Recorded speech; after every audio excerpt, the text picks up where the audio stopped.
कड़कड़ाती ठंड का महीना था। 14 जनवरी 1761। उत्तर भारत के पानीपत के खुले मैदान में सुबह की हल्की धुंध फैली हुई थी। लेकिन यह कोई साधारण सुबह नहीं थी। यह वह दिन था जब भारत की तकदीर का फैसला होना था। दो शक्तिशाली सेनाएं, मराठा साम्राज्य और अफगान शासक अहमद शाह अब्दाली, एक निर्णायक टकराव के लिए आमने सामने थीं। इस लड़ाई में केवल तलवारें नहीं टकराईं, बल्कि यह संघर्ष था सपनों का, भविष्य का और उस भारत का जिसे हम आज जानते हैं। मराठा शिविर में बेचैनी। उस रात मराठा सेनापति सदाशिवराव भाऊ अपनी सेना की तैयारियों का जायजा ले रहे थे। उनके चेहरे पर गंभीरता और आंखों में चिंता साफ झलक रही थी। अपने तंबू में उन्होंने अपने सलाहकारों को बुलाया। हमारा सामना एक विशाल सेना से है, भाऊ ने कहा, लेकिन यह लड़ाई सिर्फ जीतने की नहीं है। यह हमारी धरती, हमारे सम्मान और हमारे भविष्य की लड़ाई है।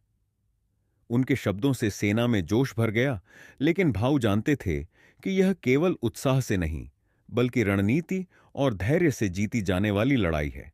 दूसरी ओर अहमद शाह अब्दाली अपने शिविर में पूरी तरह आत्मविश्वास से भरा हुआ था। उसकी सेना में अफगान घुड़सवार, रोहिल्ला पठान और अवध के नवाब शुजा-उद-दौला की ताकत जुड़ चुकी थी। वह जानता था कि मराठा सेना बहादुर है, लेकिन उसकी कमजोरी उनकी रसद और स्थानीय समर्थन की कमी थी।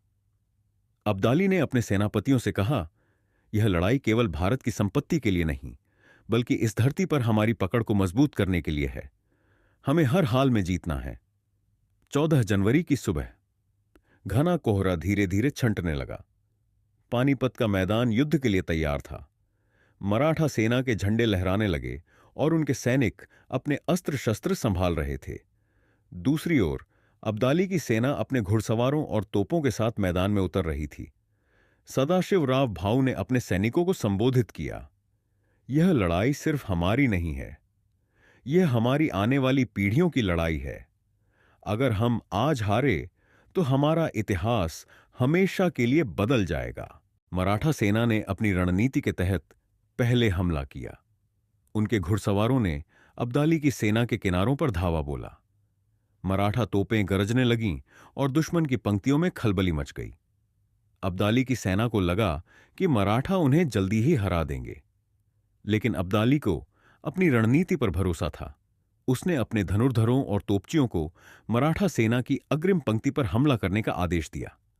युद्ध के बीच में अब्दाली ने एक चौंकाने वाली चाल चली। उसने अपने कुछ सैनिकों को पीछे हटने का नाटक करने का आदेश दिया। मराठा सैनिकों ने इसे उनकी हार समझा और आगे बढ़ने लगे, लेकिन यह एक जाल था। जैसे ही मराठा सेना ने अपनी पंक्ति तोड़ी, अब्दाली के घुड़सवारों ने उन्हें चारों ओर से घेर लिया। मराठा सेना को इस चाल की उम्मीद नहीं थी और उनकी पंक्तियां कमजोर होने लगीं। सदाशिवराव भाऊ ने अपनी तलवार निकाली और खुद मैदान में उतर गए। उनकी आंखों में आग थी और उनके हर वार में साहस झलक रहा था। उन्होंने अपने सैनिकों को प्रेरित करते हुए कहा, हम हार नहीं मानेंगे। यह हमारी धरती है और इसे बचाना हमारा धर्म है। लेकिन दुश्मन की संख्या बहुत अधिक थी।